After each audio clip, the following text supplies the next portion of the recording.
Fa unes setmanes que hem començat les obres de renovació de la xarxa de clavegueram, la primera renovació de xarxa d'aquest tipus aquí a la Cervereta, entre els carrers Federico García Lorca i Miquel Servet, al carrer Múrcia. Unes obres molt necessàries, per què? Perquè cada cop que plovia als veïns els hi sortia l'aigua per les seves cases, perquè connectaven tant l'aigua de la pluja com l'aigua residual.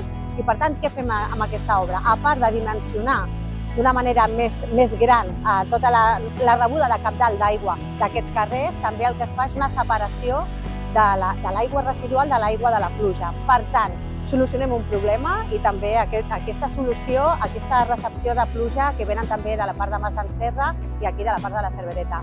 Una obra, com deia, que necessària, amb una durada aproximada d'uns 2 mesos, 3, i amb un cost d'uns 300.000 euros aproximadament. Sobretot voldria agrair als veïns i les veïnes d'aquest carrer la paciència, perquè sabem que sempre que hi ha obres es trasbalsa una miqueta la vida de tots i de totes. Per tant, moltes gràcies per la seva col·laboració, han estat informats i informades en tot moment de l'evolució de les obres.